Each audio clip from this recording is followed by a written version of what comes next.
I might just. No, it's 30 people there, and then you the only person that commented. I don't see no comments. We got 30 people in watching the live right now. We had 32. I thought I just be tripping. I just be thinking I be talking to myself. And that too, when I do be commenting, I'm like, I don't see nobody else commenting. Yeah. You see the people? How many people is in there, D class? No. It don't see. It say live 1 hour and 27 seconds. Then next to it, it's an eyeball. It says 30. As in, I don't see the eyeball thing. Maybe because it's white. I don't know. It is blended in with the y'all background. got the nose turned to the side too, so it's not showing you. That could be it too. Right. I'm on a laptop, so that's probably why I can see everything. Yeah. Man. It makes a difference. I don't know. I'm gonna screenshot it though. I just posted it. Yeah, I'm ready for Black Friday already, so I can get me a Mac. A Mac desktop. I can't wait. When is Black Friday? Way in November, right? Yeah. Yeah. Like right after Thanksgiving. We gotta turn up for Black Friday. This year, I definitely want a TV, 75 to 80 inch, in my desktop, and some speakers, and an interface. I want a lot of things. She said I want the whole setup. I want everything. I'm killing time. Oh, so I'm going to a sheesh. I will video. I think I video recorded it the other day. A what? You're going to a what? It's called a sheesh. So it's like shisha, like the shisha you put in the hookah. Yeah, something like that. But it's like a pop-up shop where you go and get the okay. No, okay. Now I can explain marijuana. What it is, because I was told it was called a sesh. Oh, sesh? Okay. One of those. Yeah. A sesh. Okay, that makes I hear that. Okay. Yeah. Oh shit. He said the shit. Yeah. He said the shit.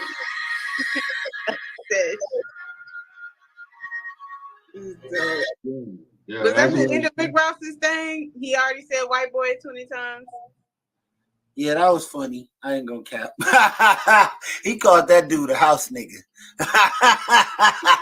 And I can't even completely disagree with that. See, it's like both sides. I'm like, I get your point. It's like I'm in the middle because I agree. He don't stand up for his black side as much until it's convenient.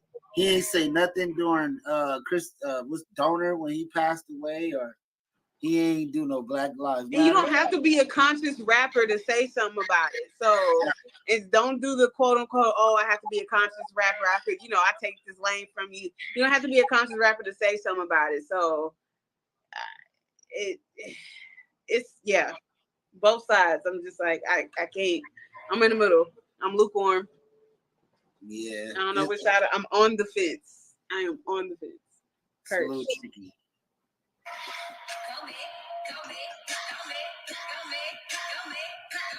It's a little tricky. What do you think about the females that's battling and fighting right now, just sneak dissing each other? Who dissing who? So I see Meg and Glow making music together. Yes. And Nikki don't like that people are clicking up and teaming up together. Nikki never liked shit. And that little interview she did with all them random ass girls, except what, like 1 or 2 girls that I knew, kind of.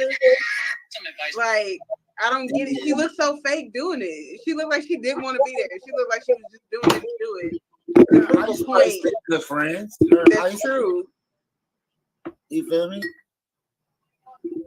Her and Ice is buddy. So why do y'all think she fuck with Ice Spice, but she don't like none of the other rappers? Maybe because Ice Spice haven't collaborated with anybody she just upright hated yet. I don't know. Something stupid, I feel. advice that you would give them. And then I think she like Ice Spice because Ice Spice ain't no competition. You feel me? Also, that they can kind of make she fine with the level where she make music, but if she feel like she better than you, she not gonna work with you. Right. Shout out to you. Right. If she feel like she can out rap you on a good day, then cool.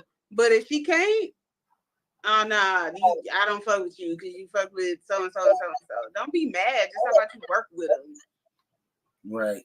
You can always learn something. So if she feels like you're the better rapper, then she don't like you, basically. Yes. That's crazy. I have to go live on she doing the same thing her mentors did to her when she was coming out. And I don't get it. Why repeat it? Why repeat the cycle? You're repeating the trauma. Don't do that. Just work together, work with all of them. You could have been the head bitch and had your bottom bitch below you and been like on some P Valley shit and be like, hey, like, follow me. This is the easy route. This is how to not make it as hard as it could be. It's still gonna be hard regardless, but you don't have to go through the same struggles. You could have been just top bitch if you did that, but now you just a hating ass bitch, hating ass old bitch. Like, just she made herself a hating old lady. Now you just cranky. You're just cranky. Yeah. And she can redeem herself so easily. She can redeem herself so easily. All she gotta do is start linking up with the girls that don't nobody do music with, the Asian dolls, and go on the West Coast and go discover somebody like an Ash Bash. You need, some push. Ash Bash. Because we don't got no hot female rappers. The hottest female rapper that came from California is from the Bay. The Bay got some hot females like Sweetie and Kimaya and certain people, but other than that, I don't think we got nobody. We might got some singers. Yeah. Rapping females. We ain't had one of those since Yo-Yo or somebody. Since way back in the day. Am I lying, D-Class? That's why you see I ain't said too much of nothing. Because other than Kamaya and Sweetie, I couldn't tell you too much about. I don't even know none of the other ones. West Coast like females like that.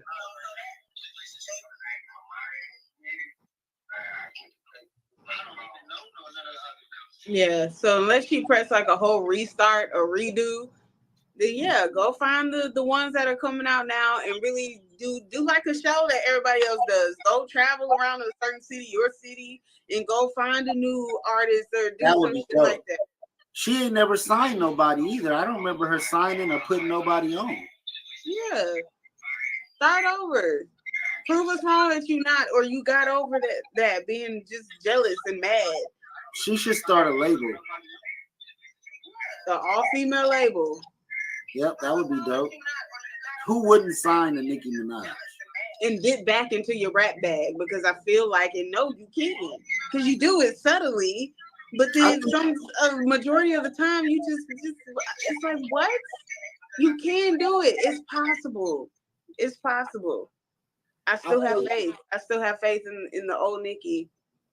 I think she think all the new females is so whack that she don't gotta perform and rap like the old Nicki was fire. No, you still gotta rap like that and better. You gotta do better than what you used to rap. You gotta go even harder because they're new ones. So if you just want to be part of the conversation and compete, then compete. Not to say you gotta hate everybody in the midst of it, but if you want to compete, then come with it better than what you did when you were younger, to prove that you like a example Eminem that's like, yes, I'm this old, but I can still compete with you young cats if I wanted to, or just collab with you. Why hate? Don't hate. Just learn. Nicki Minaj ever did a song with Beyonce? You said she did what with Beyonce? She did do a song with Beyonce. She did? Yeah. And what happened to Lady Gaga? I don't know. She went like pop. Well, she was always pop. Like she went like country pop. But she did a lot of movies. She was doing movies. Did more movies. Singing movies. She's one of the dopest. Like her and Nicki, they were at the top. Yeah, in that era, Lady Gaga and Nicki.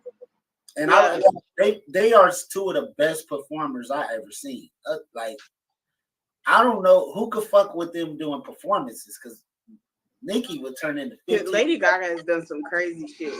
They both She's always dressed in. Trent, I used to be like, What's that one when she's just like bled? And everybody was worried. Like, are you dying on stage? Like, not you really bled. Like, that was scary. She done some creepy shit. So I think when it comes to performing and all that, Nicki has kind of hit her peak, and she probably could have just left the game a long time ago at the top, but maybe she enjoys it and she just having. You could tell she's just having fun with this shit. She's not even taking it serious no more. And she don't have to because I don't see anybody on her level. Yeah. Ain't nobody on her level. I mean, that's probably just it right there. It's just like I don't feel like I feel like she's hit her peak for now. Huh? I feel like she's hit her peak for now. But Yeah, if she wanted to, she could go past that peak. But in the sense of where she's at and what she's done now, yeah, she's just gonna be right here. Yeah, I'll be listening to her music. I don't even think she write it. I think she get in the studio and just freestyle. At this point. And be like, I have my bars behind me regardless. I ain't even gotta try hard. She really don't. And that's also the beauty of it. It's like, Black woman, yeah, you really could just get on the mic and just and make money and make some money. So it's like you can't even be mad at that. Like the fact that it's that simple for you to go to work nowadays. Like that's how you gotta do. No competition. And literally you can have fun with it. Meg and Cardi B is probably her only competition. But Cardi B, her performance, it don't be looking good. I'm waiting on more Cardi B. I'm waiting on a Cardi B album that's supposed to be coming out because she did these. And I liked the Meg when she first came out, but all she do is shake ass and do that little scooper dance, and that's all I know. I don't know her for fucking doing no great choreography. I like these recent songs that she's put out. The music is cool, one thing, but I'm talking about entertainment. Entertainment wise, I like the fact that she's the only person in her videos. And yeah, she looks great. She looks fantastic. It's like one of those where I can't be mad at. What separates Megan Thee Stallion from Sexy Red performance? Nothing. Not a damn thing. So she can never be the top girl because she can't perform. Oh, I want to argue that so bad. It's too true. They both get up there, take their shoes off, and shake. I'm not promoting. She's not. Megan is not promoting fucking yellow discharge lip gloss. I'm not. No. We're not talking about that right now. We're talking about the performance. It's called entertainment. So if we were watching a show, how much more? No, I'll pick Meg. I don't care. I can sound biased. I know I'm biased. It's Houston. No, I'm just not. I can't. I think Gorilla get under my skin. Again, Black woman getting her shit. She get money, but Sexy Red gets under my soul, like my nerves. Just the performance. We're not talking about the music. I'm just saying. I don't care. All around. What's that in hip hop right now? Who's actually? Because these guys opened it up to say like he watched Rick Ross perform, and all his fat ass did was walk around a little bit and go whoa. And eat a motherfucking box of Wingstop and get the lemon pepper, 10 piece. It's crazy because it's like, I didn't expect a lot, but it was like, bro, like I could tell like him by himself, like you need the dancers, like you need all that other shit to where you can fully put on a show. You can't just come in here and carry it by yourself like everybody else does. Yeah. Hey, I ain't gonna lie, right now, the best performer to me is fucking Kanye. It's entertaining. That nigga don't even have a microphone in his hand. You still want to watch it. You know what? I can see, yeah. It's entertainment. He got a burning house. He set himself on fire. He set shit on fire. You can see it in a 360 view. It's just everybody is tuned in on YouTube to see the free version of his concert before the album drop. I'm sitting in a dark parking lot trying to watch this album. Remember he was on like a platform floating in the sky and shit? Did y'all see that? When he stopped the show and ran it for like hours. And said Jay-Z and them was trying to kill him. Yeah, oh man, I believe everything he said in that rant right now. As I go back and think about all these new allegations about P. Diddy and Beyonce and Jay-Z, you know that she's in the case? No, she's not. I ain't seen it. Yeah, they just showed the paperwork. It's a lot of people. I'm legally blind. Their names is in that. P.O.P. Oh damn. They was at the parties. They was besties. Nothing. They all was besties. This ain't Texas. Woo! Texas. I want to see how this gonna go. I feel like Diddy gonna tell on whoever he got to tell on to get the fuck out this situation. Then Diddy gonna die. He gotta go down. Shit, Jay-Z going down. Diddy gonna die. And if Jay-Z go down, he dragging his wife with him because y'all know he gonna do that. He dragging her to the ground. Beyonce she will not. Julius will attack. Julius will take the fall. Did you hear about them about to get a divorce? Jay-Z and Beyonce behind this shit? For her name being mentioned in this shit, they like, we gotta split up now. There's some rumors out there. They have a little relationship issue. From who? Where's the rumors coming from? It's coming from the gossip. It's coming from all right, let me tell y'all who it is. Y'all tell me if y'all believe it. Jason Lee.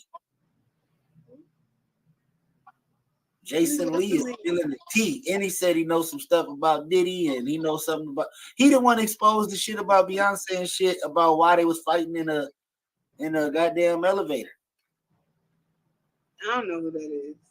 Yeah, you got to check him out, man. You got to check him out. Jason Lee is deep though, but Jason Lee be exposing shit. Another person is who's that one lady? She loved talking shit about Jay-Z and Beyonce. She be on point about everything. What's it?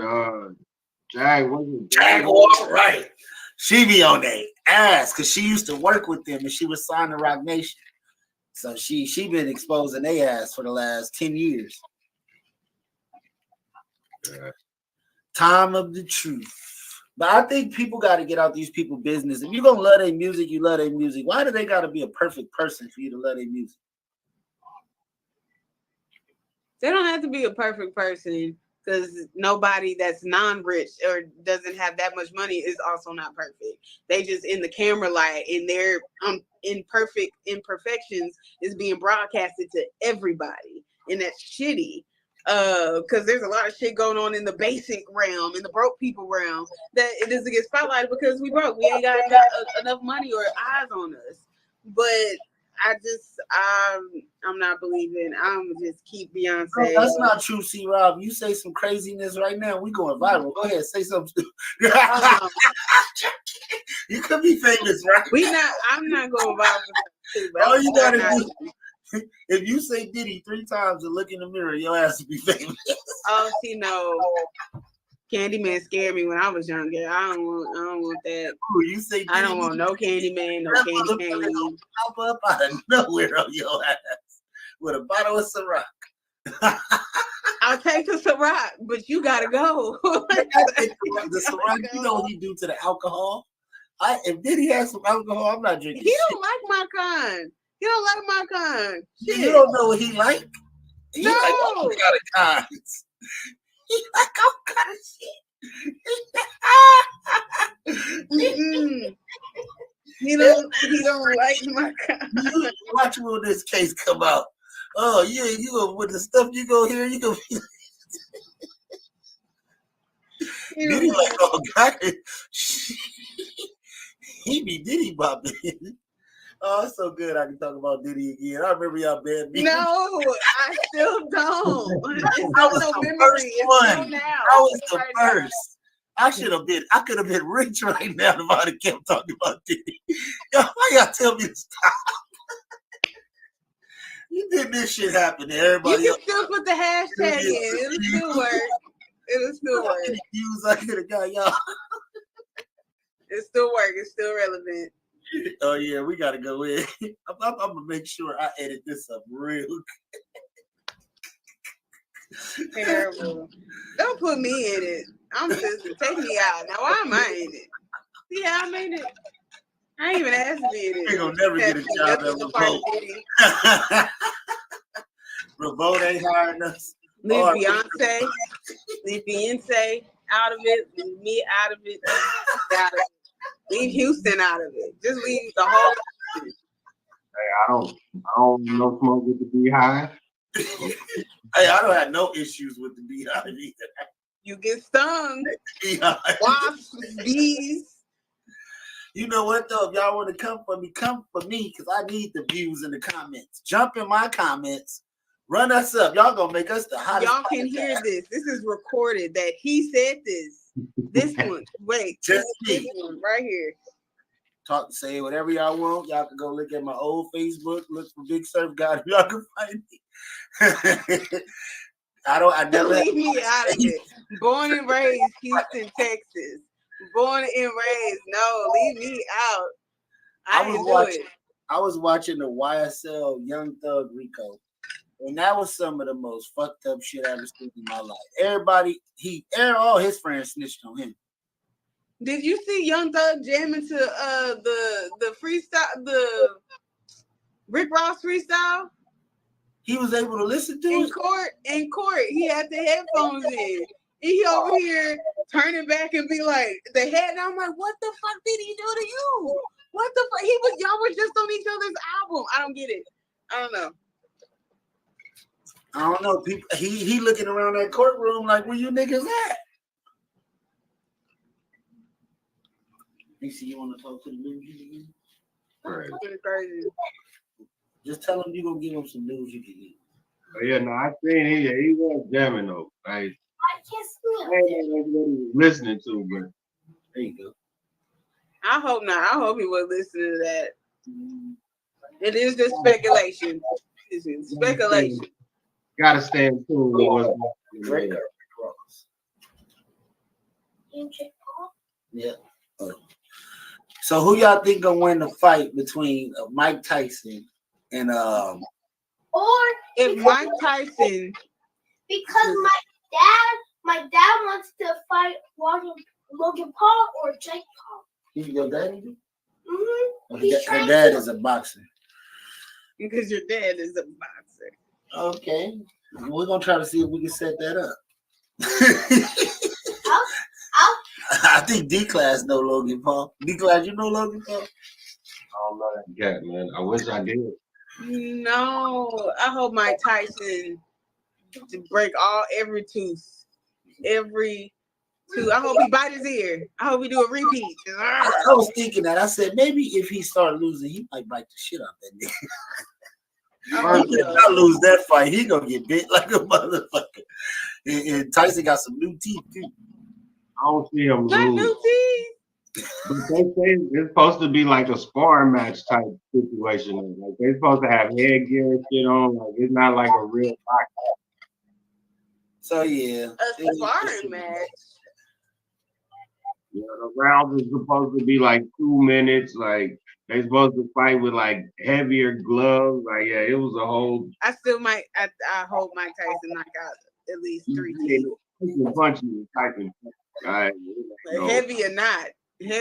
Mike. yeah, he gonna fight. Y'all gonna do a show on that? On the Yes. show? Yes. Yes. It's gonna be on Netflix. Do you still have to pay for it if it's on Netflix? See, I got Netflix, so I'll be able to watch it. We'll be able to watch it on this thing. Everybody will stream it. Okay, because I got Netflix, but I didn't know if it was free. If you have it, or you have to pay extra for it. Man, but the thing is, we won't be able to actually like show the fight. We just gonna have to give the reactions to the fight. Oh, we're gonna show it, D-Class. What we're gonna do is we're gonna play a little bit, pause, talk, play a little bit, pause, talk, play a little bit. calls, talk. So it's gonna take about 2 hours for them to watch this shit. Yeah. You know what I'm saying? But we ain't gonna get no copyright, I don't think. If we do, we still gonna get hella views. That shit probably gonna be a big day for us for sure. People be liking for D-Class to stream the kickboxing. We gotta start streaming UFC fights. And Ooh, UFC, yes. Cause it was some dope fights this past weekend, man. They had the BMF title, Matt Holloway, and I can't think of the dude that he fought, but they went 5 rounds, went down to the last second, stood toe to toe in the middle of the ring for the last 30 seconds and was just swinging on each other. And dude, couple seconds left on the clock before they stopped the fight. It was crazy. Shout out to everybody in the chat. We're gonna get ready and wrap this up so I could go get what I need from this little pop-up shop and get my luggage ready because the news you can use will be in Las Vegas tomorrow. Yes. So we'll be live in Las Vegas. We're gonna meet up with Pookie. We're gonna meet up with Macaroon Productions. I'm gonna try to get to LA and meet up with JT and try to get into a movie or something. Gotta see a Pookie play. No, you busy. Yeah, we're gonna have a busy week. Trying to get on the grind. So who gonna close us up out of here? The honor is yours, D-Class. Oh man, well hey man, you tuned in to the listening party, man, with C-Raw, D-Class. I'm tapping in. I'm gonna be a visitor every blue moon, man, and you got Big Surf. So appreciate y'all tapping in. Lock in with us again next week. We got the sports show coming on Sundays. We're gonna tap in with you every blue moon during the week. Bring you content about what's currently happening in the world. So stay tuned, man. Lock in with us. Yep. So what I'm gonna do is I'm gonna play the episode from yesterday and play the interview and play because I got all that pre-recorded already, y'all. So y'all don't have to leave. We just about to jump off this screen in a second. We're gonna pull up the show from this week and let y'all sit and watch that for the next 12 hours.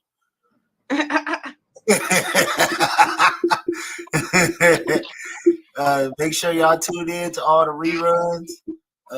We are live 24 hours a day. I had to cut it off last night at 2 a.m. I seen y'all was still up in there, but I had something to do and I didn't just want to leave it on. I think I got one that's about 9 hours. Y'all can sit and watch this 9-hour one. I got one for 11 hours. Here we go. Damn it, man. Back to come back to long 11-hour podcast. Hey man, we different over here at the news you can use. I think we killing it right now. So y'all watch the sports show from yesterday with D-Class and LG. The listening party will come on after this one. After that will be the macaroni, then the JT, and then I can't tell y'all what else because I stopped watching it. All right. And we appreciate everybody who's watching. Make sure to like, comment, subscribe. Go follow C-Rod the Goddess on Instagram. Go follow D-Class on Instagram. Follow Big Surf Guy. Follow the news you can use. And follow Trapflix. Go download Trapflix. Shout out to JT. C-Rod, we need to make us a listening party Instagram so we can start dropping on that motherfucker. And we need to go harder on TikTok, y'all. I heard TikTok is like where we should be at. That's probably our next move because we're getting people in the live. They watching, they fuck with us. So I guess that's great. All right. And we are out. Bye, all right, y'all. Okay. Y'all call when I get there. You plan on doing the TBT again? No, I never did. I ain't did the TBT. We didn't get in, so I'm gonna try to get in again. You feel me? Hopefully, I get in one soon. You already know, man. Yeah, man. So man. Back to how we even got in the mix with each other, man. So we went to high school together. You know what I'm saying? Her side, we went to Long Beach, Jordan, man. Both played basketball. You was, I think, when I first met you, you probably, I think, was on JV, and I might have been a sophomore. Okay. Yeah. I might have been a sophomore, so yeah. And then I had to sit out that year because of grades, so I ain't do too much shit, man. I was just cutting up. Hey, I was just cutting up. Yeah, man. We played JV. I played JV. You was on the sophomore team, so yeah, I remember that. Yeah, on top. So yeah, man, you know, the high school was fun, man. You know, watching y'all do y'all thing, man. Y'all definitely, I could say, you know, paved the way for us, man, as you know, doing what y'all was doing, because we was basically right behind y'all trying to do the same thing. Oh man, salute, man. You already know, man. You know what I'm saying? Yeah, man. So, you know, on this show, man, I kind of do things different than most sports shows, man. Like I be all over the place, man. Like we Oh get man, whatever question you got, man. Man, if I can answer that motherfucker, I'm gonna answer. yeah, man, we give people their flowers, man. We just here, man, having random conversation, man. Just, you know, letting people know what's going on, man. Yeah. You know, tapping in with everybody. You know, if you got any little people got the business going on, anything they trying to push, man, like just send them through, man. We try to help them out. Yes, sir. Yes, sir. So I would say, man, like what got you into basketball, bro? Like what really made you say like this is what I want to do, Man, what really made me play basketball?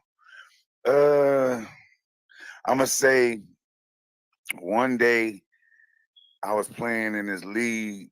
I was in the 8th grade or 8th or 9th grade. I was in LA. We was at Van Ness Park, and we was called the Lakers, and we had a cool little team. It was me and some young boys, you know what I mean, and we was good, you know what I mean. We had chemistry, and so we beat the #1 team, which was an older team. So when we played this team in the championship, they went and got a 11th grader named Danny Walker. So they went and picked up a varsity player when we was only 8th and 9th graders. Right. So I'm like everybody, like, you know, he played varsity, like, you know what I'm saying? What is you up here at this little park league for? You know what I'm saying? And you know what I'm saying? Like, you know what I mean? And we beat them still with him. And that's when I knew that, I can, you know, I can hoop. Like, you know what I'm saying? I can hoop, you know. So that's really right there. Like I was hooping before then, but I wasn't really hooping. But I want to say that was my first, like when I got older, a little older, you know, I played against some good dudes, and I was like, you know what I'm saying? Like, yeah, it's on. Yeah. Yeah, man. So that's yeah, man. I know y'all boys used to be at Mayfair Park a lot, man. Like used to do that thing up there. That used to be the spot back in the day. Hey man, that was like that weekend, man, when everybody just, you know, because everybody played games on when you were in high school and stuff. Everybody played games on Saturdays. I mean on Fridays. So Saturday, everybody go to Liberty, Mayfair, you know what I'm saying? South Park, Cerritos Park, you know what I'm saying? Yeah, and that was on the internet, so you had to go see somebody. Man. It wasn't no let me send you a picture. Nah, you had to go check everybody out, man. Hey, you had to pull up, get dropped off, go in twos, go with your five. You feel me? You know what I'm saying? If you went up there by yourself, you had to know a lot of niggas, and you had to be good. You know what I'm saying? Because if you didn't go with a couple people, you was gonna be waiting a long time. To the point where you just be like, you know what, bro? I'm just gonna go home, man. You be mad that you even took the trip up there, man. Oh, man. But yeah, man. So okay, 8th grade. That's when you felt like you really got it popping. So what you do as a freshman? What school you went to in the 9th grade? 9th grade, I didn't. That's it. That's it. 9th grade. That's where I like. I went to Audubon. So Audubon was still a junior high. So we was the last 9th grade class there. You know what I'm saying? So and that's the park situation I was just telling you about. So that's the 9th grade. But I had 8th graders on that team. You feel me? So I was the oldest person, which was in 9th grade, and they went and got a 11th grader or a 10th grader. You know what I'm saying? That played 2 years of varsity. You know, like that. So yeah, 9th grade. So I went to Audubon. You feel me? And we didn't have a team, low key. You didn't have no junior high. You know what I'm saying? Then, so that's where other park league come in at. You know what I'm saying? Like you're able to get seen through the park league a little bit. Yeah. So really, out of So my next year, that's when I went to Jordan. So my 10th grade year, that's when I checked into Jordan. Okay. And then like I had went to Lindbergh in the 8th grade.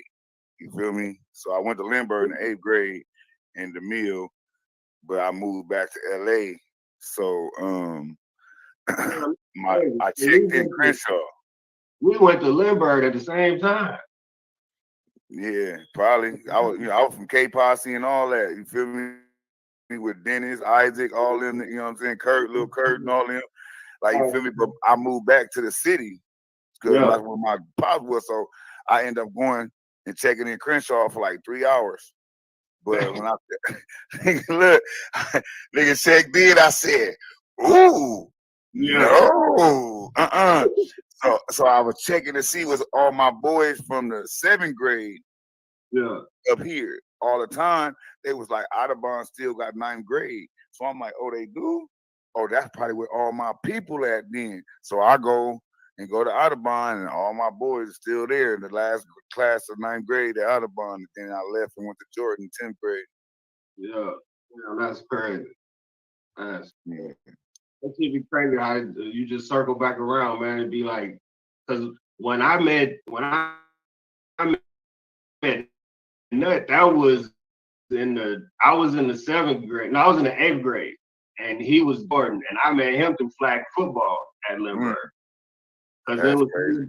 Something about like I think I had 3 interceptions in a game, and he was like, that was the first time I ever talked to him, and he was like, man, I had 3 the year before, and then ever since then we just been locked in ever since.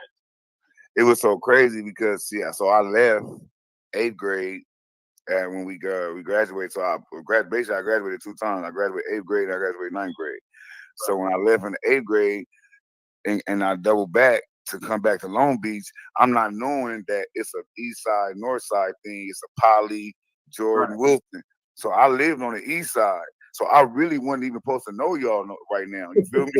I can tell you the truth because I was supposed to go to Poly or Wilson. Right. You know what I'm saying? I lived on the east side. But I'm not knowing that all y'all is at Jordan. You feel me? By the luck of the draw, Poly and Wilson would fill. They wasn't taking no more people coming in. So they was like, you can either go to Milliken or you can go to Jordan. And they like, Jordan is 1 bus up Atlantic. Boom. I'm like, you know what? I guess I don't know where. Me, I'm not knowing that. I'm going right to the school where all my boys was when I was in the 8th grade. As soon as I checked in that mug, I seen everybody. I was like, oh, thank you. Like I picked the right school. Like, ooh, elbow clap. The crazy part about it, I was supposed to go to Dominguez because Coach Otis is actually my uncle. So I was supposed to go to Dominguez, and I'd have been over there the whole time. Man, that's crazy. That's crazy. But that's crazy, man. But yeah, so okay, we get to Jordan. You know what I'm saying? How y'all boys start doing in Jordan? I know that was when the best of the West and all that. I wasn't a person. I didn't know Coach Mass like that. You feel me? So when I checked in already where I was late checking in school that 10th grade year. So basically all the JV was already, team was set, varsity was set, you know what I mean? And so only thing left was sophomore, you know what I'm saying? So, you know what I mean? I'm like, I'm not knowing. I just want to play ball. You feel me? That's it. I just want to suit up because I ain't played ball in like a year now. You feel me? So I'm itching to get out here, like, because you know what I mean? Like the last ball I played was that rec ball I told you. You feel me? And then I almost played like for the LA Warriors, but I got in trouble and shit. So my pops and them, they, you know what I mean, shut that down and stuff. So I had to do summer school and all that like type stuff. So you feel me? So when I got to Jordan that 10th grade year, I was like, I didn't care where I played. I just wanted to hoop. You feel me? I just wanted to hoop. Yeah. And I showed everybody though. Yeah. When I checked in there, boy. Yeah. That's this me, man. This gonna be my school, man. Fuck y'all talking about, man. it's crazy, man, because like back then it was a lot of people that really kind of had that mentality, man, to where it was like you could catch people at like lunch in the gym shooting around type shit and see like man, like people like man. I was talking mine, but I showed it when the game when the lights went up, like sophomore year, they was all I got there, where basically I had to earn my minutes. And when I got my minutes, I put on a show. In one game as a sophomore, I had 54. They said they like, oh, and we was at Compton against Jayceon Taylor, which is the game. Get that nigga 54. Really, man. 54. And I got people that are vouch for that. Like, oh yeah, I probably got the most points ever. You know what I mean? In that school history, like at one game. Like I don't think nobody ever scored over 54 points. I don't get 54. I don't give a fuck. It was sophomore, JV, freshman. I had 54, and we won the game, and we played at Compton, and I did it against your favorite West Coast rapper. That's why you all here, man, to get these stories, man, that you're not gonna hear nowhere else. You feel me? Like, and then like Mass was cold. Mass was like, damn, you feel me? Everybody like, oh my God. So I knew junior year, nigga, I was going to varsity. Like like if you score 54 points in the game, bro, it's no way that you're not going up to play on varsity, bro. Like you scored 54 points in the win, like you know what I'm saying? And I did it like easy, nigga, like easy. You feel me? So you know what I mean? My junior year come. I'm surprised they move you up in the playoffs type shit. So look, my junior year come. We finished our sophomore year. Me and Dennis is basically, Dennis was on JV. Yeah. Nub was on JV. I was on sophomore. So basically, he brought everybody back from that team, and he had 10 seniors in our 11th grade year. He had 10 seniors. He had 2 spots left.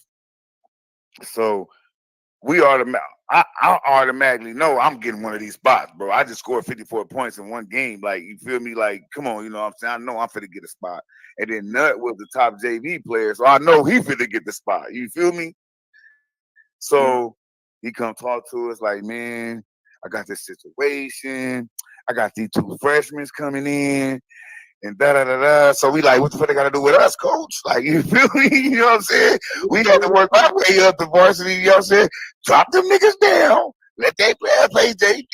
Blah, blah, blah. So then he hit me with the, you might not, I got 10 seniors, you know what I mean? So you might not get that much playing time. The fuck? I'm going to take mine. You see what I did? I'm going to come take mine. So basically, he gave me the option to sit on the bench or go play JV and kill and keep getting better, because you're not gonna get better in the game if you sit on the bench playing 4 or 5 minutes. You're on the floor. So at least I'm on the floor. So I don't know what conversation he had with Nut, but me personally, I was ready to leave.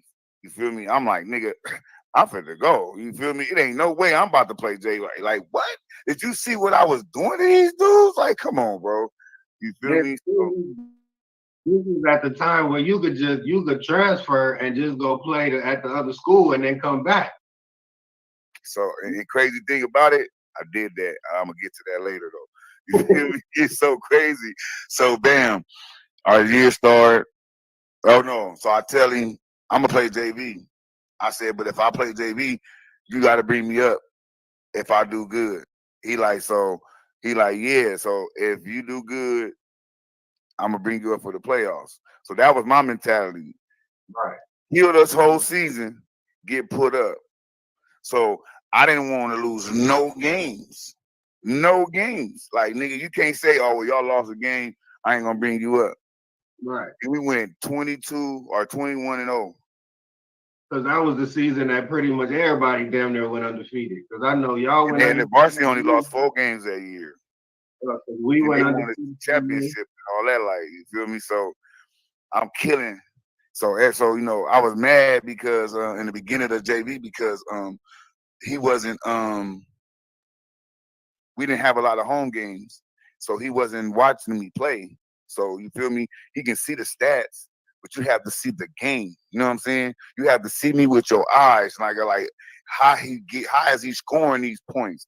How is he getting these rebounds? You know what I'm saying? You can't just go look at the stats and say this nigga had 36 and 21. Like, you feel me? But you gotta, look. So I was hot because the nigga wasn't showing up to our game because he was the head coach of the varsity. So when Morley came, that's when I said, oh, yeah, he ain't got no choice. We traveled together. You feel me? We traveled together. Then we was the first JV team to have cheerleaders, nigga, and dancers at our games. Like, Right. you feel me? Like, what they weren't coming till 6:30. You know what I mean? Like, fourth quarter, they was coming in the fourth quarter to come set up for varsity games. They was there in the beginning of our games once Morley hit because they understood what the situation was. Like, we felt we was better than the varsity. You feel me? Like, we felt we was better because we all was one. We all was clicked up. It was all of us boys, and then it was the varsity. You feel me? So I said, once Morley came, he had to see me. He had to see me play. So that's where I said I'm gonna average 40, and I averaged 40. I averaged 40. You feel me? But he never said nothing to me though the whole Morley. So I'm like, damn. Like, this nigga ain't. I'm like, this nigga ain't gonna bring me up. Like, this gonna be cold. So bam, last game of the season, we against Lakewood at like 46. Beat the brakes off. I'm dunking out the whole gym, jumping before the varsity game. You feel me? I'm like, damn, this nigga ain't said nothing to me.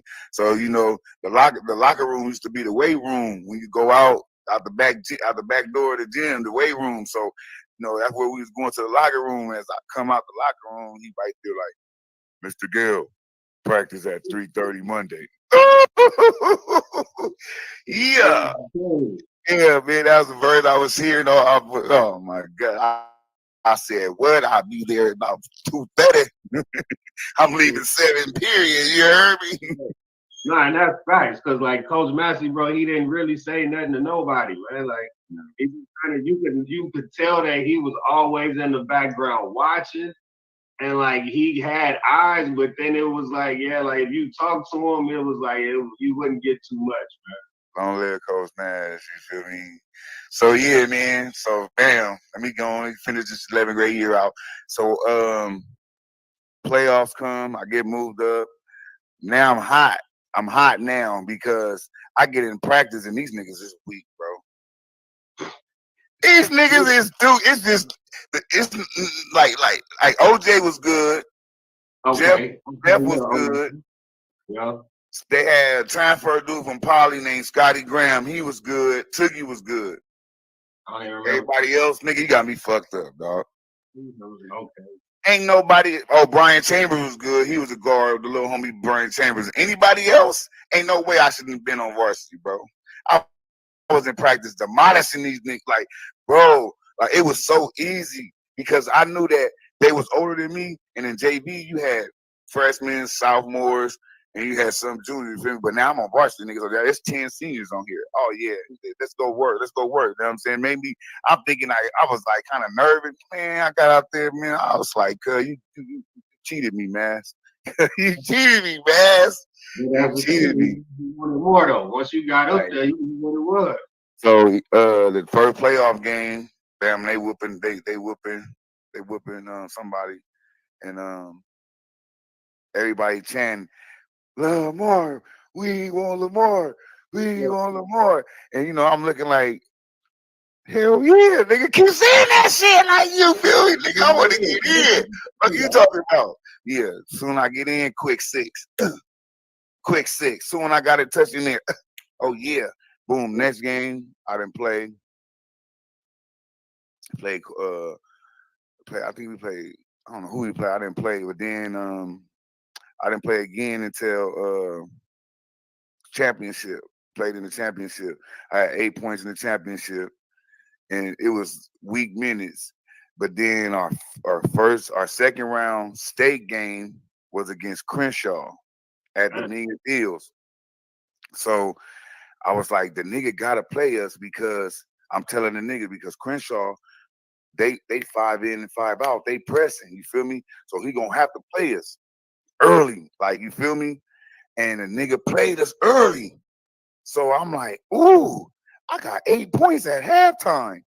I'm like, I'm like, oh, I'm finna go for like 20, like, nigga, I ain't see the court again, cuz.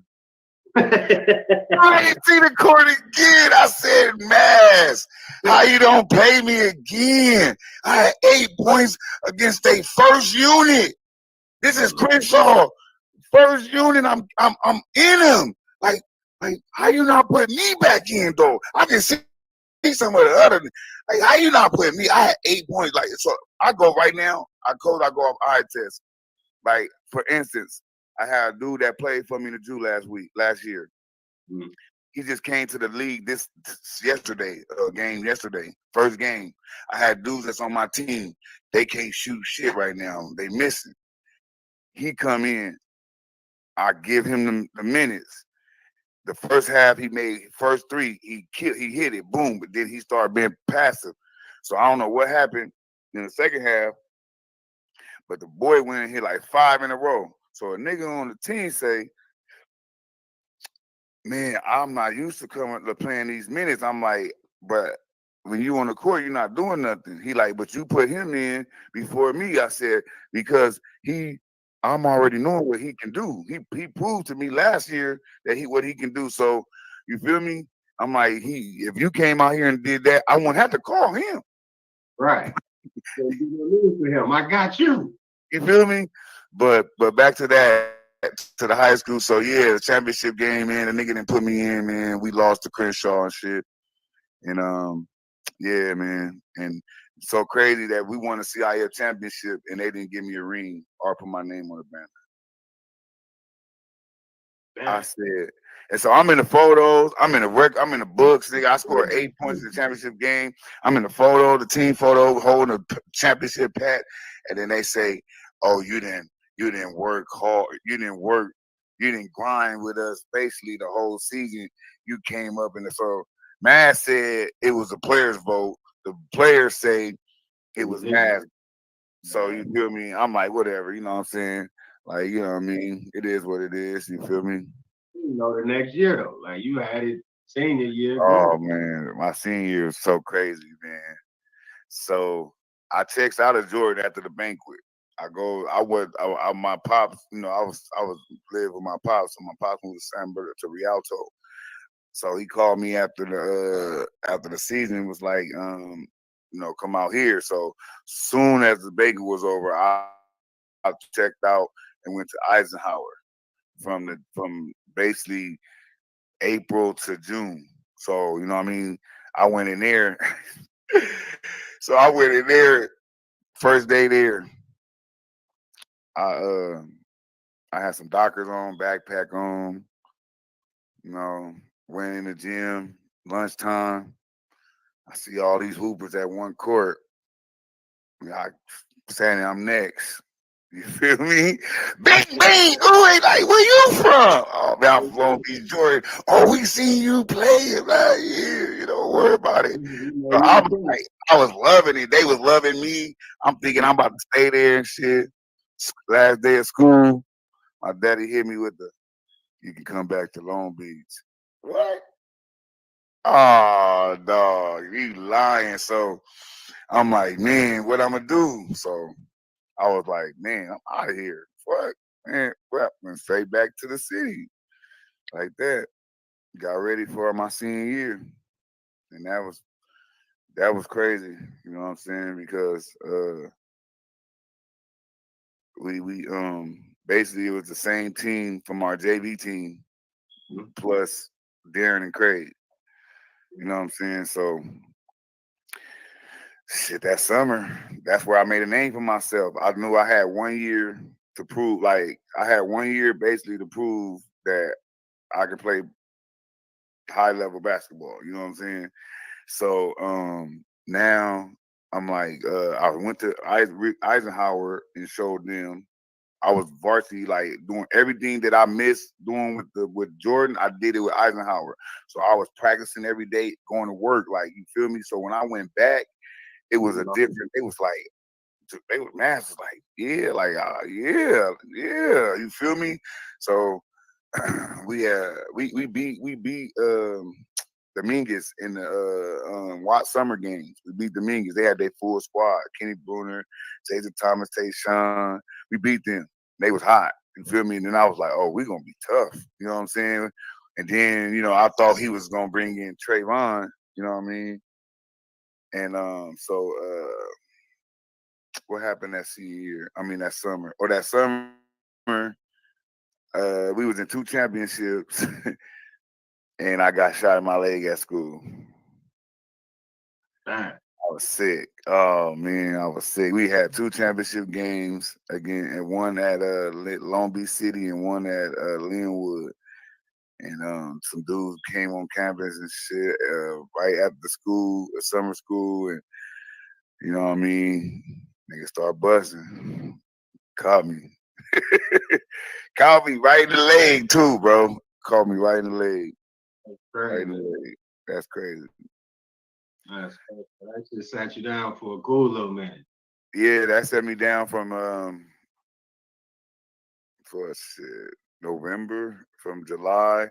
Like the doc, like, that summer before I got shot though. Before I got shot, we played in this summer, big summer tournament where all the top high school players came. Mhm. So, and at that time in 1996, going to 97, Lamar Odom was the top player. And then you had the top juniors was Elton Brand, Okay. Ron Artest. Then the sophomores was like Eric Barkley, Khalid Alameen. Then you had the West Coast players, Baron Davis and great, all Kenny Bruner and all them. So I get a call from a dude say his name is Rock Johnson. He like, I want you to play on my team, my ICANN team. We going to the summer NIT thing. And so like I want to say our first game was against Elton Brand and Ron Artest and them. Okay. I had my own. I said, oh, Ron Artest dirty though. I knew he was dirty in 11th grade. Nigga. I said, the dude was. I was like, oh man. So the next night we played Lamar Odom, and now it's all these coaches in the front row: UCLA, USC, Georgetown, North Carolina, Kansas. All these is coming to see him. Right. Oh, you gonna see a Lamar tonight. Y'all gonna see Lamar tonight, though, but it won't be that one. It's gonna be Lamar. Oh man, we put on a show though. You feel me? And I was guarding too. He had like 24. I had like 22. They ended up winning by like 10. I want to say or something like. That's that team. That's that team though that like everybody was talking about was supposed to be like one of the top teams that was moving around at the time. Though. His team was Long Island Panthers. And Elton Brand and them team was called Riverside Church. Okay. You know what I'm saying? So they had teams, all the high school players out there. Tracy McGrady was up there. I don't know what team he was on, but he was there though. But yeah, man. So after that, that's when I knew after that tournament, you know what I'm saying? I came back and we had the Jordan now to finish the summer league. We had 2 championship games. So me going in there, we end up starting another tournament now I'm with my team. So I just played against all these good dudes, big time high school. What? I was ready. That nigga popped me, bro.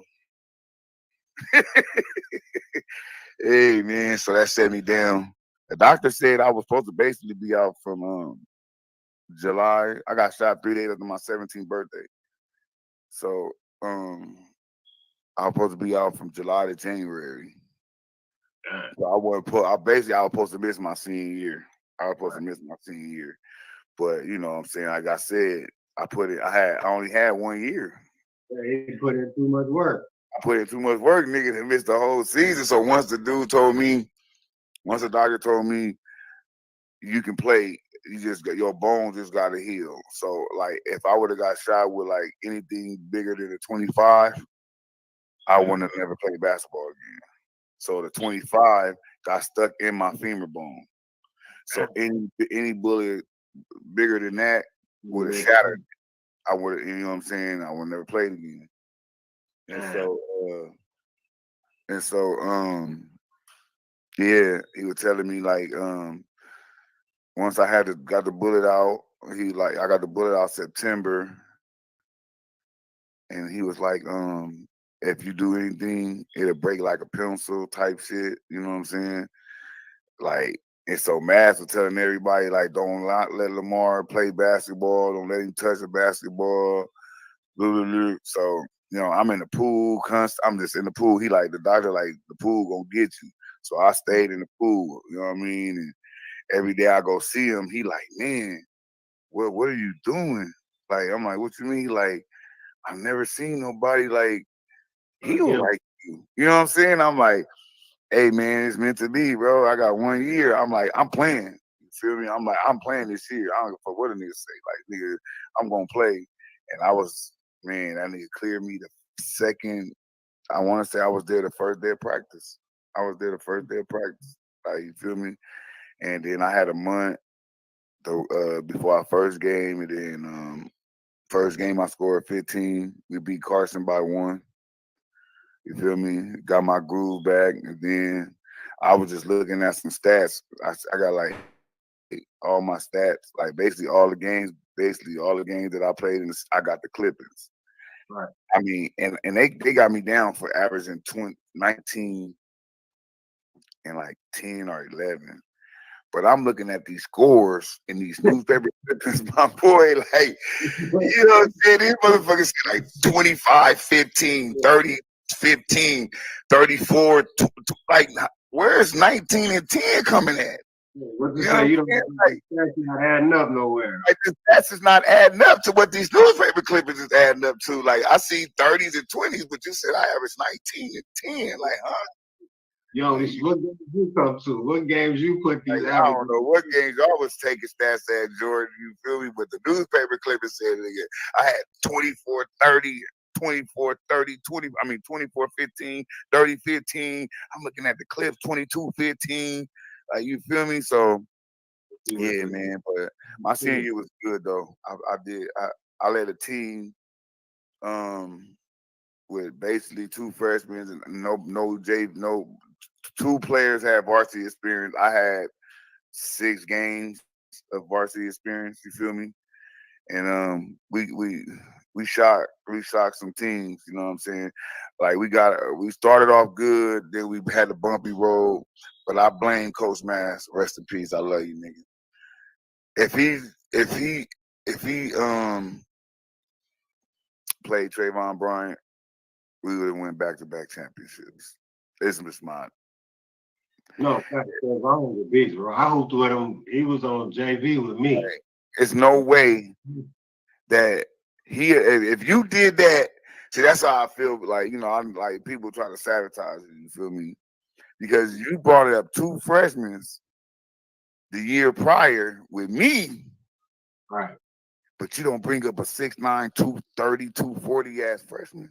Yeah, because he was on JV with me, and he was. There's no way, like, you feel me? Like, I'm like, you bring that big motherfucker up. Now he the 5. I don't be the 5 now. Now I'm the 4. I'm killing any 4s.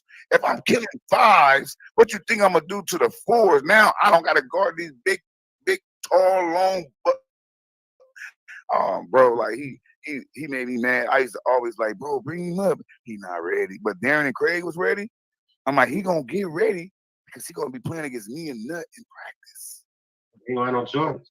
He gonna have no choice. Like, what do you mean? Like, you know what I'm saying? But he brought him up, though. That's the crazy thing. He brought him up for the playoffs, right? But didn't play him. He didn't play the playoffs? He brought him up, but did not play him. Why? So playoffs come. First game, we got Linwood at Linwood. Okay. Linwood has 6'11" Greg Lakely, went to USC. 7-foot Andrew Ross went to Prairie View, HBCU. And they had like a 6'6" wing they had like a 6'5" shooting guard and a 6'2", 6'3" point guard. Man. So, they was the number 2 seed. We was the number 7. They were supposed to beat our ass. That was the, Linwood, Jordan ain't got nobody. Yeah. And the motherfuckers, the 2 centers was sitting under the court watching us warm up.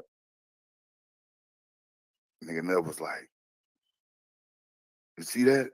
You see that, cuz? You see them niggas, cuz? Look, they think we soft, cuz. Look at them.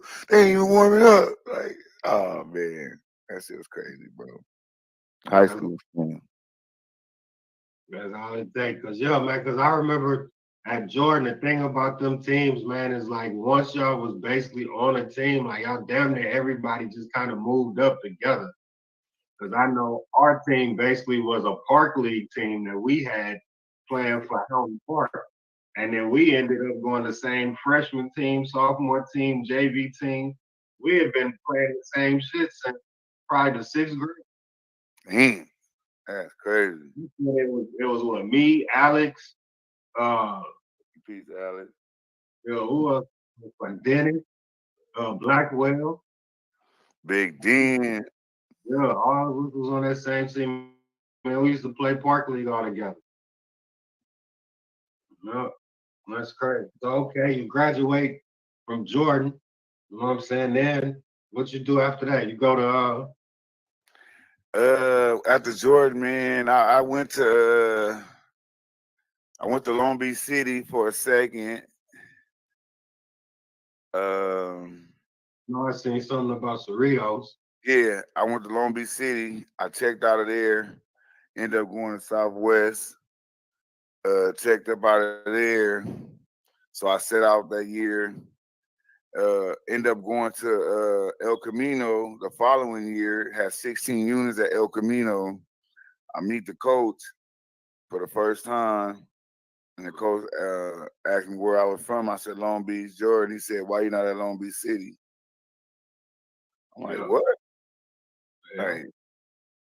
So he told me I had a 15% chance of making his team. So I said, "That's an 85% chance that I can't make your team." He's like, "Yeah." I'm like, "Oh." I called my boy Fredgy. Hey, Fredgy, we out of here, bro. Coach tripping. He don't like outsiders. He don't like outsiders. You feel me? So I ended up calling this coach named Coach Kane. He was a head coach at LA Harbor. But when I called him, he said he just checked into Cerritos. So I'm like, oh, okay. I'm like, what y'all having up there? Y'all open? He like, yeah, we have open tryouts, blase, and come up here. Shit, I went up there, man. You feel me? You know what I'm saying? I think that's where LG was really born at. You feel me? Like I had a chip on my shoulder from high school. I was seeing the videos and all the different stats. I was like, okay, that boy was doing his thing over there. Yeah, man. I had a chip on my shoulder, man, from that senior year. So my freshman year, we end up winning the championship. End up winning the championship. I was MVP of the championship game, first team all state. You feel me? I got that ring. You feel me? That was my whole thing. I'm gonna get me a ring. You feel me? So I went and got me a ring. Like, nigga, I'm gonna get my own ring. You nigga don't want to give me a ring? Say less. I'm gonna go get my shit. You feel me? Oh, okay. So then from there, you go to, what is that, UC Santa Barbara? No, I went to Bakersfield. D2. Yeah, Okay. Cal State Bakersfield. Checked in there. I was a bounce back. So I ended up from Utah. I went to from Cerritos to Utah State, but I was redshirting up there, and I bounced back and went D2 because I didn't feel like sitting out. I had enough units to go D2 and play right away. So I got over there, and shit, they was 3-4. I missed 7 games. They was 3-4. Instantly went on a 10-game winning streak. Damn, okay. Yeah. So look, the fact you went to Utah State that was when like the college game, the college hooping games and shit was out. You wasn't on none of I was those? on there. I'm 52, man. Stop playing with me, man. I used to be in the dorm room. What are you talking about? They would come over there. I'm the only nigga playing with Utah State. They like, man, they playing with UCLA. Look, man, put number 52 for the kill, man. What you talking about? I was on there, man. I was on there that 2000 the 2000 NCAA 2000. I'm on Utah State, fit number 52. Yes, sir. Okay. And then I'm not on there after that because I went D2. So, but I'm on there 2000. I'm on them. Okay. Shit, I used to be in the dorm room. I don't want to say that. Ain't saying they I've been on the game. Yeah, man. Yeah, man. So I ended up being an All-American though at Bakersfield. So, Okay. Yeah, and then I see here, man, it say the 02, you went to the draft, you tried to get drafted? Yeah, man. But I was hurt though, where I was supposed to do it the year prior, but my coach was like, "No, don't do it. I know what you need to work on," and blase. So the 2002, I ended up getting hurt. 12 games into the season, I blew my knee out to my ACL and MCL, PCL. So when I got healed, I threw my name in. I'm a senior. You know what I'm saying? So your name go in the draft. You're a senior. But yeah. Yeah, man. So what was it like? What was it still like a pretty dope process even, you know what I'm saying? Because I mean anybody growing up hooping, man, like that's kind of what everybody's shooting for. Like Hey man, process is cool. I went overseas. I've been to 8, 9 countries, you feel me? So you know what I mean? I got drafted in the G League. You know what I'm saying? I didn't play against all the local pros. You know what I'm saying? So I'm cool. Cool boys is like it is what it is. I'm solid. Like, you say my name to people, they don't know. You know what I'm saying? Oh yeah, LG. Oh, Black Pearl. Oh yeah, he was cold with it. Yeah. Mm-hmm. Yeah. You're on the coaching side of it. Oh yeah, man. I'm trying to do something, man. The world need me, man. College basketball need me out there, man. I need to be on the sidelines. I told you, man, keep pumping them videos, bro, where you explaining what's going on, man. Like people be paying attention, man. What they say when you think people not paying attention, man, they watch. Man, I just be hoping I get an inbox and somebody like, man, I'm trying to go overseas and coach G League. Man, I just know so much, man. You feel me? By you know what I'm saying, and people be like, oh, like, bro, I'm trying to tell you, I've been around, bro. I know how to hoop, man. You know what I'm saying? Like, I know how to play all styles. That's the crazy thing. You know what I'm saying? So I coach like I play. You feel me? Like, you know what I'm saying? I see the game. You know what I'm saying? Like I'm trying to tell people like my guard, like you get the switch. When you pick and roll and we get the switch, it's cool that you can take this shot, right? Because you got the ball. But what about that little person against your big person? You're not gonna take advantage of that. You feel me? Click back out, make that big guard you so he can't switch back. Now throw it to him and let him eat and get a foul and one. Like, you feel me? Make it and easy. the next time, now you're gonna be able to take it because he gonna go and try to switch in the middle of the play. Now you're gonna have a way better shot. You know what I'm saying? You gotta give up a pass. Just little shit, bro. You know what I mean? But yeah, I love coaching though, man. Like, you feel me? Like that shit, it's cool, see, man, like y'all be having a lot of fun and shit, man. Like I be watching the videos, man. Like it be looking live. I be in it, man. I learned from so many coaches that coach me. You feel me? Coach Mass, Coach A, Coach Kane, Coach Clark. You feel me? Like how I was coached, that's how I coach. You feel me? Nigga never cussed me out. I never did nothing to get cussed out. You feel me? Like, you know what I mean? I might have fouled or did a turnover or something, but I just coach how they coach. You feel me? They was level headed. None of them played though. You feel me? That's the cool thing about it. See, I played, so it's like I know. Right. Basically, I feel I know what's coming next on the court. So if I'm watching the game, I can tell what's about to happen. You know what I'm saying? Like, you know what I mean? Then me, I was a person like you. I'm a scout you. You left-handed. Right. Like to do everything going to your left. Cool. Mhm. I usually would send you right, but no, I'm gonna force you left because if I send you left, you can't hit me with no step backs. You can't hit me with none of that stuff you can do going to your right. You can't Mhm. create space going to your left off your left foot. You feel me? So I'm gonna send you left. But back then, you would say, "Oh, send him right." So it's certain players as they playing, I would be like, "Oh yeah, send him that way because he can't do that." They be like, they come to the side, man, why you telling that nigga to send me that way? What you mean? Why are you listening to me? No, You feel baby. me? I got you now. You come to the sideline and ask me that, hey bro, keep doing it. I got him. I got him. You feel me? And that's how I coach. You feel me? I coach is I'm helping my team out. You feel me? You know what I mean? Like when I played, my coach didn't tell me what this nigga was doing. You feel me? I had to go and watch film See and what it watch what they did, plays, and then watch what he did. So if you got a coach that know the game, like, oh, and I'm telling you, seeing he can't do this, he can't do that, like that's a plus for you. You feel me? you gotta do is trust the coach at that point. I ain't gonna tell you wrong. That's Yeah, it. yeah, man. Okay, that shit. That's what's up, man. So hey, I hope y'all boys, man, come on and pull us through, man. I'm, I'm, Hey man. I'm You know, rooting. one game at a time, man. One game left. You feel me? And then win this money, and then I'm trying to go get me a Drew League title, man. I've been to 2 championships, man. Yeah. So this is Drew League, man. I was me and my son. I was talking.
year they say this. This was a page to a Clipper fan. Every Clipper fan say this. That I talk to. That's one of them. They say it's cheap. Y'all used to go to the games because they was cheap and you couldn't get in the Laker game. They used to give out free stuff. Yeah, like that. So what was your excuse to being a Clipper fan? Everybody liked the Lakers. That was it. I'll get out of here. Daddy came in '88. The Lakers, come on, man. Because the crazy part about it is that I didn't even go to none of the Clipper games back in the day. Like I ain't go to none of that shit. Like I ain't go to the Clipper game actually till I was an adult. Matter of fact. Man. Yeah, it was just the fact that every watch them lose on TV. Yup. when Shaq went in there and killed them and ended up winning the scoring title that year. Yep, I remember it, and I was happy, but I was sad. And you said, yep. Yeah, man. Like it's crazy, bro. But yo, man. So as a girl dad, man, before we get ready to wrap this up, man, like how you feel about the state of college sports, man, and the women game? Oh man, I love it, man. You feel me? I be having my girls watch it all the time. You feel me? My oldest played, you know what I mean, high school and college, a year in college, and my youngest two, they love it. You know what I mean? So you know, yeah, I love girls college ball. You know, I be trying to get them to play. So okay, yeah, man, because I've been pushing that narrative tough, man. Because I'm like, man, a lot of people need to pay attention to it, man. Like it's been popping for a while. It's not just recent. Like it's been a lot of big names, been some big games that people just ain't paying attention to, man. And the WNBA is not that bad either. You just gotta give them. Man, what's wrong with the WNBA though? I feel like they playing in the big arenas, and if they was playing in some smaller arenas, they probably it'll be way packer. You feel me? Because you got people spread it out. You know what I'm saying? So it don't look like but it's a lot of people there. You know what I'm saying? Even if they say it's like 15,000 people, it ain't gonna seem like it because they spread it out. Like, you know what I'm saying? And then you know, they need a couple more teams because it's girls or women that's getting cut. You know what I'm saying? Like from teams because it's only, I want to say like 10 teams or something like that, 12 teams maybe. I want to say 12. So, you know what I mean? They need at least 16 teams. So now you got more players can come, you know what I'm saying? And then it's like they don't get paid enough. Some women got to play overseas after the WNBA over. You know what I'm saying? Most of them go overseas and play. You know what I'm saying? So you checked out that AU hoops? Yeah. I be seeing that. Yeah. I be trying to get some of them girls to come play on my women's team. You know what I'm saying? But because the WNBA be over about time we start our women's league, T-Ware League. So you know what I mean? I'm trying to get me some WNBA players on my team. So if y'all seen the WBPE women, we come in October, T-Ware 25th anniversary. You gonna send us the link, man. We gonna post it, man, and we gonna do what we do, man. Yeah, man. So, you know what I'm saying? We gonna get up out of here, man. We ain't gonna make it long and drawn out, man. We gonna try to bring you in on another episode, man. So man, just let me know, man. You already know, my boy. You already know. You go back like 2 Flats in Cadillac. You hear me? Man, we got music and shit that I'm trying to get him out the box, man. I'm trying to get him on that side. Hey, man, you feel me? Send the beats, you already know, man. You know what I'm saying? I cut up on some too, you feel me? Yeah, man, I cut up on some too, just like I do in the court. You feel me? We're gonna try to get you, boy, man, send that, man. We need to make a video for that video. Man, please believe I'm in contact with him daily, trying to get him to do something with it. Man, do something, man. I come. Hey, he in Texas? Where he at? Nah, oh man, I got the homie do video. We could do the video. It's nothing. I got photographers. They always want to do something, man. We need to do that, man. Take you right to the Lidos too, baby, right on the set. Yeah, All right, yeah. big dog, man. With him. But yeah, man, be easy, man. But this is we go on and shut this episode down, man. This is the news you can use sports, man. And when we gonna get up out of here, man.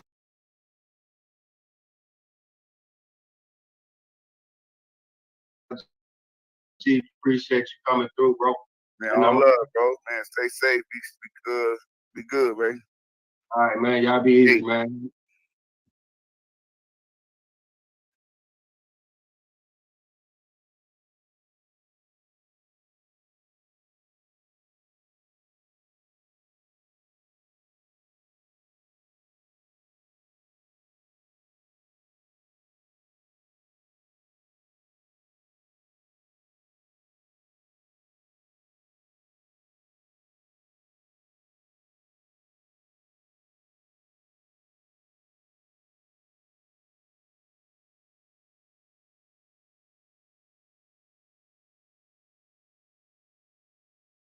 But then I watch people lose their life over that lifestyle. I watch people lose their kids, lose their girl, lose their families.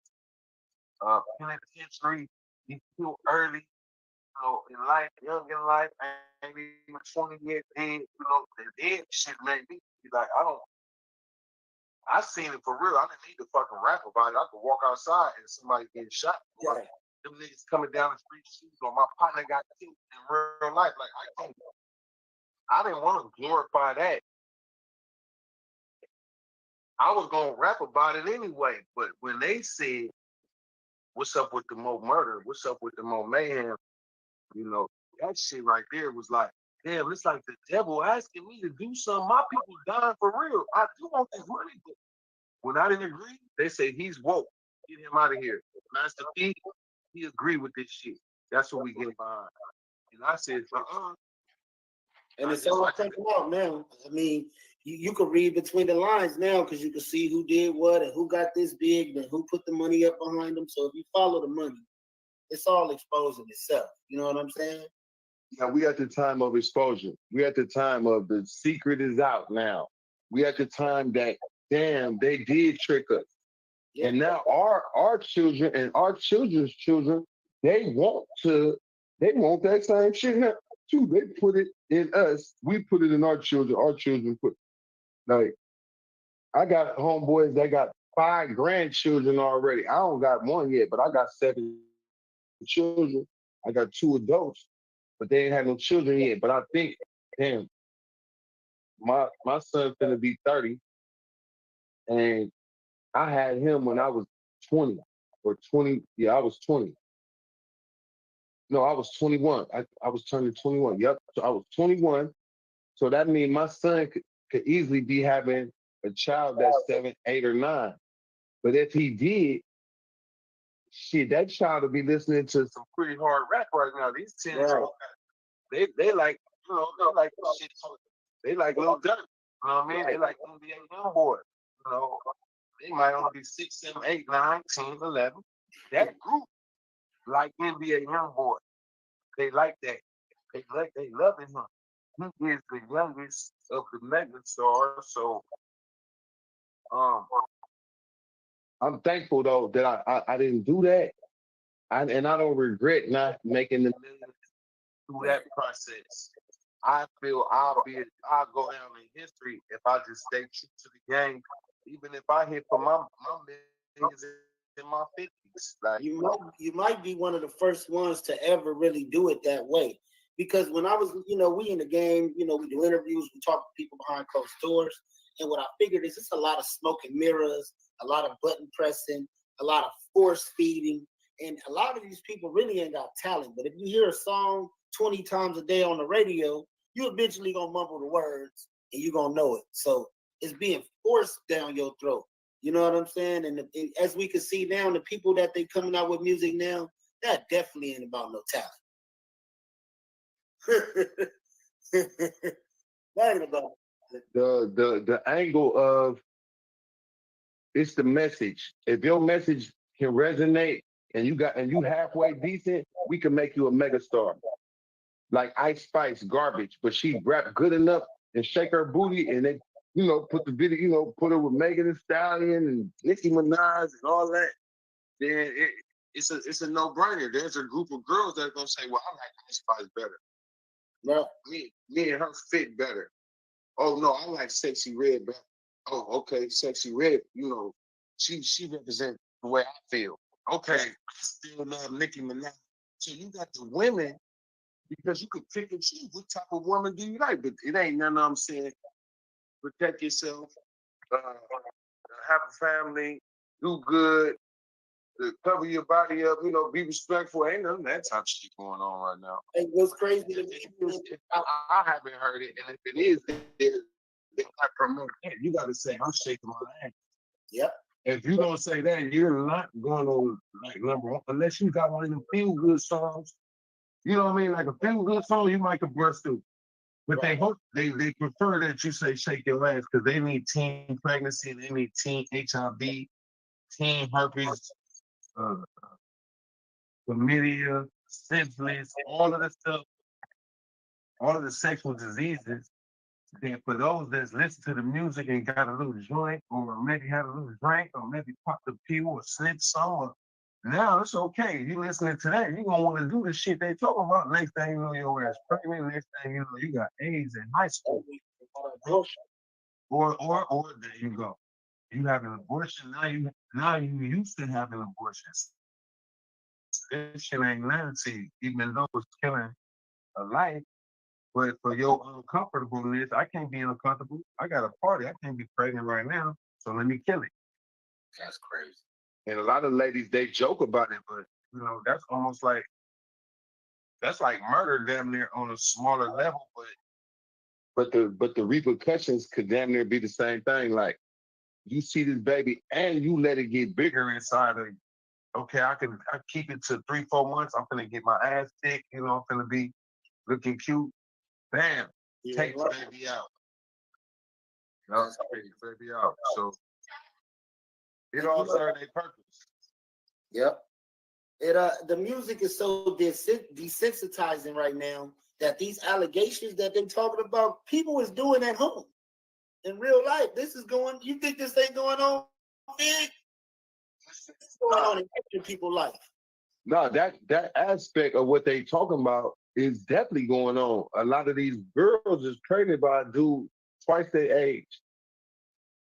Pregnant. You know what I mean? You got 15-year-olds pregnant by 30-year-olds because their body didn't grew so much where a nigga be like, shit, she big enough for me. And then, she thick. Okay, cool. She young and she fresh, So that shit is definitely happening. And I know this story or what our brother going through, and I still call him my brother. I don't know if he's guilty or not, man. I ain't made no post bashing that man. Hell nah. Shout out to Mr. Farrakhan. He say, when you see a man fall, don't laugh. Learn from it. Because you might have some aspects of that same thing in your life. And all that laughing you doing, bam, now your ass falling. Now you getting the same thing that you was dishing out. When that shit come back, or maybe you got something in your closet. You been hanging out with a guy that looked like a girl or some shit like that. Now they gotta, it's a true reality. So I'm staying in my lane, learning from it. As you know, if you've been following my career, I was getting slandered heavy for a couple years in a row. JT scamming, he on crack, he's robbing people, they had the worst shit out on me, right? And I said, the minister Farrakhan taught us, if you stand on truth, it's like a palm tree. In tornadoes, palm trees last longer than oak trees or one of them other kind of trees because the palm tree can do this. Yes. When the wind blowing, it might go this way, blowing your ass off. So I felt like when you're standing on truth, it's similar, right? That don't mean you can't still get knocked off because all the accusations and smear campaigning actually toughened me up. So if it ever happens again, I've already been through it. And if I'm standing on truth, then you can't smear me. You can make up some shit that could look right and get a couple co-signers, and they could be, you can get on YouTube and say, man, JT robbed me with a shotgun a year ago. Right. If you say that enough times on YouTube, make enough videos, certainly there's going to be a group of people like, I knew that nigga was a robber, or I knew he. So all it takes is for somebody to say it enough times, even though that's defamation. Right. That's slander. But slander and defamation that's part of the shit. And for a nigga with a YouTube channel, he don't give a shit about spreading something. If I'm gonna do 100,000 views, how much is that in the paycheck? About 400-500? Right. Something. It's something nice, It's something you could be like, you know what? I got a good check coming at the end of this month. I did 50,000 on this one, 30,000. I did. Young Dolph Killers scene at Keisha house. Man, you get a million views for that one. Big U and Whack 100 almost have a fight at McDonald's. He said almost have a And they be having a picture or a video clip that just keep rotating while they doing all the talking. You can see this clip, but you never get to see it. They just trick you and talk you into a scenario with a headline and a thumbnail. If your thumbnail hard, you might do 1 million views off a thumbnail. It don't even got to be that dope. If your thumbnail was so raw. Because I've seen some shit. I said, this got 95 million views. What the hell? Certain things that got them crazy views, but this thumbnail made me click it. Man, what the hell is this? Oh, man, they done got me, man. This shit right here. I didn't, you get 3-4 minutes into it. They got credit for the view now. Shit, they don't need you after about 3-4 minutes. Or how many? Is it 3-4 minutes or 10 minutes? I think it's for a view is about 10 seconds or something like that. 15 seconds. Nah. I'm talking about to get the real credit of the view. It's at least a couple minutes or something. Yeah, you got. Okay. Yeah, where you get credit for the view, and they like shit. I don't care if you didn't. I don't care if you're mad. If you leave this motherfucker on long enough, I'm gonna get paid off of it. So that's the danger of this new age where you could just spread shit on people whether it's true or not. Right. And if that man throw that fucking lawsuit out, the judge throw the lawsuit out. If he did do criminal shit, then the people gonna come because if it's enough evidence, then they can say, okay, we gotta press charges. But a lawsuit ain't charging. A lawsuit, man, I want some money, nigga. This about some money. They want. They want them. When he gave that money at the first time, I said, "Oh, you fucked up, Diddy. Should have never." Everybody running and everybody brain to go put something in. But she knew something. He was like, for sure, she knows something. So let me hurry up, get her out the way. But, one thing I can say, if a person ever had sex with him, right, and they wanted to be in a relationship, but he like, man, you know what this is? We just was doing that. Right. That was 10 years ago. You seeing what's happening now. Shit, I got some text messages. I got a picture sitting at his house. Shit, then he put my paperwork in and say he touched me. He held me against my will or anything like that is workable right now. That's crazy. With this Me Too shit and all this weird shit. It's workable. It's workable. It's workable. Like you can really put some allegations on somebody, man. And by the time from somewhere higher though. This is somewhere higher up. They didn't put her up to doing it. Once she did it, that's what it is. Now he can't put his face on a brand at all.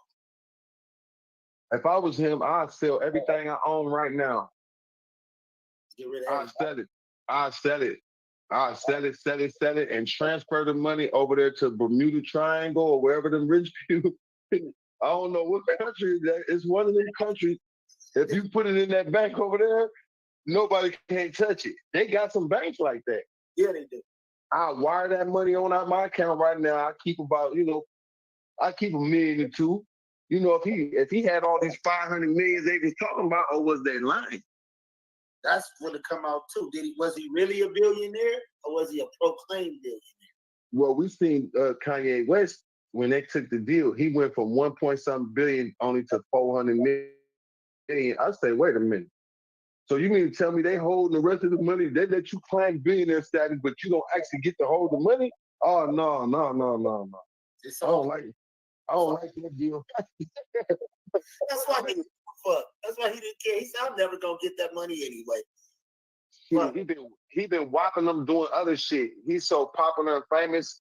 It's even Jewish people that's like that love Kanye West. Like, let me spend some money with Kanye so he can do this for me.